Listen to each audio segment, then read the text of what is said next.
আসসালামু আলাইকুম ওয়া রাহমাতুল্লাহ।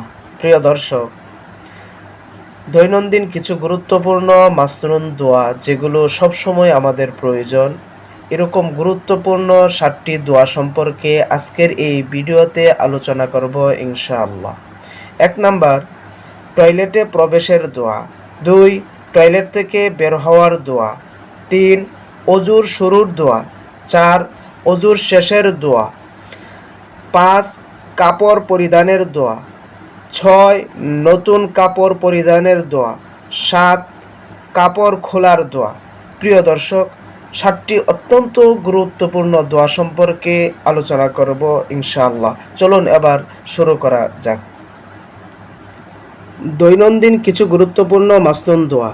1 নাম্বার, বাইতুল খালায় অর্থাৎ প্রস্রাবখানায় প্রবেশের পূর্বে যে দোয়া পড়বে সেটা হলো আল্লাহুম্মা ইন্নী আউযু বিকা মিনাল খুবুসি ওয়াল খাবাইস।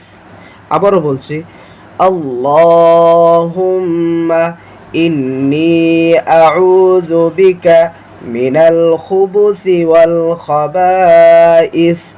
অর্থ, হে আল্লাহ, আমি আপনার আশ্রয় চাচ্ছি অনিষ্ট সৃষ্টিকারী পুরুষ ও নারী জিন থেকে।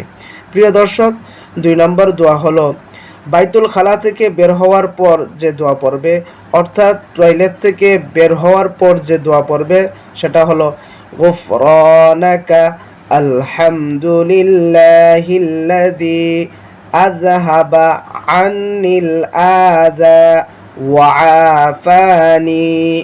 আবারও বলছি, গুফরানাকা আলহামদুলিল্লাহিল্লাযী আযহাবা আন্নিল আযা ওয়া আফানি। অর্থ, ক্ষমা চাচ্ছি হে আল্লাহ আপনার কাছে। সমস্ত প্রশংসা ওই আল্লাহর জন্য যিনি আমার থেকে কষ্ট দূর করেছেন এবং আমাকে সুস্থ রেখেছেন। প্রিয় দর্শক, 3 নম্বর দোয়া হলো আমরা নামাজের সময় নামাজের পূর্বে অজু করি। অজুর শুরুতে যে দোয়া পড়ব, অজুর শুরুতে বিসমিল্লাহির রহমানির রহিম বলে শুরু করব।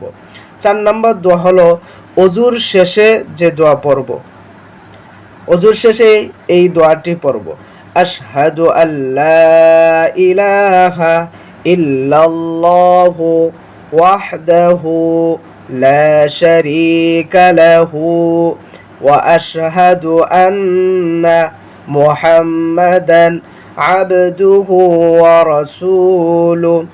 এই কালিমায়ে শাহাদাত পড়ার পর এই দোয়াটি পড়ব, আল্লাহুম্মা জাআলনি মিনাত তাওয়াবিন ওয়াজআলনি মিনাল মুতাতাহহিরিন। আবারও বলছি, আল্লাহুম্মা জাআলনি মিনাত তাওয়াবিন ওয়াজআলনি মিনাল মুতাতাহহিরিন। অর্থ, আমি সাক্ষ্য দিচ্ছি যে নেই কোনো উপাস্য আল্লাহ ছাড়া, তিনি এক, তার কোনো শরিক নেই।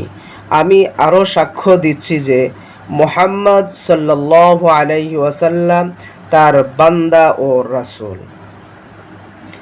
হে আল্লাহ, আমাকে তাওবাকারীদের অন্তর্ভুক্ত করে নিন, আমাকে পবিত্রতা অর্জনকারীদের অন্তর্ভুক্ত করে নিন।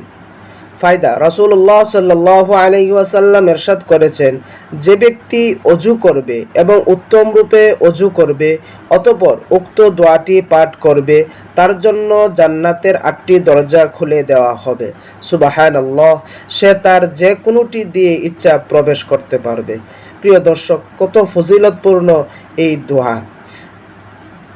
প্রিয় দর্শক, 5 নম্বর দোয়া হলো কাপড় পরিধানের সময় পড়ব। আমরা অনেকেই কাপড় পরিধানের সময় দোয়া পড়ি না, আসলে দোয়া পড়া উচিত।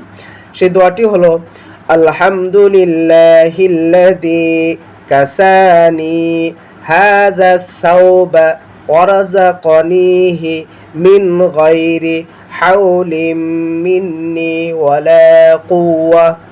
আবারও বলছি, আলহামদুলিল্লাহিল্লাযী কাসানি হাযা সাওবা ওয়ারাযাকানিহি মিন গায়রি হাওলিন মিন্নি ওয়ালা কুওয়া। অর্থ, সমস্ত প্রশংসা আল্লাহ তাআলার জন্য, যিনি আমাকে এই কাপড় পরিধান করিয়েছেন এবং আমার কোনো প্রকার শক্তি ও সামর্থ্য ছাড়াই আমাকে এই রিজিক দান করেছেন। ফায়দা: হযরত আনাস রাদিয়াল্লাহু তাআলা আনহু থেকে বর্ণিত যে নবী করিম সাল্লাল্লাহু আলাইহি ওয়াসাল্লাম ইরশাদ করেছেন, যে ব্যক্তি কাপড় পরিধান করে উক্ত দোয়াটি পাঠ করবে, তার আগে পরে সকল সগীরা গুনাহ মাফ করে দেওয়া হবে। সুবহানাল্লাহ। অনেক ফজিলতপূর্ণ দোয়া। প্রিয় দর্শক, 6 নম্বরে যে দোয়াটি আমরা জানবো সেটা হলো নতুন কাপড় পরিধান করার সময় পড়ব। আল্লাহুম্মা লাকাল হামদু আনতা কাসাওতানিহি আসআলুকা মিন খাইরিহি ওয়া খাইরি মা সুনিআ লাহু ওয়া আউযু বিকা মিন শাররিহি ওয়া শাররি মা সুনিআ লাহু। আবারও বলছি, আল্লাহুম্মা লাকাল হামদু আনতা কাসাওতানিহি আসআলুকা মিন খাইরিহি ওয়া খাইরি মা সুনিআ লাহু ওয়া আউযু বিকা মিন শাররিহি ওয়া শাররি মা সুনিআ লাহু। অর্থ, হে আল্লাহ, সমস্ত প্রশংসা তোমার, তুমি আমাকে এই কাপড় পরিধান করিয়াছ। আমি তোমার কাছে এর মঙ্গল ও সদুদ্দেশ কামনা করছি, আর তোমার কাছে এর অনিষ্টতা ও অসাদুষ্য থেকে পানা চাচ্ছি। প্রিয় দর্শক, 7 নম্বর যে দোয়াটি সেটা হলো কাপড় খোলার সময় যে দোয়া পড়ব সেটা হলো বিসমিল্লাহি, অর্থ আল্লাহর নামে খুলছি। প্রিয় দর্শক, অত্যন্ত সহজ কয়েকটি দোয়া। এই দোয়াগুলো আমাদের আমলে আনা খুবই সহজ।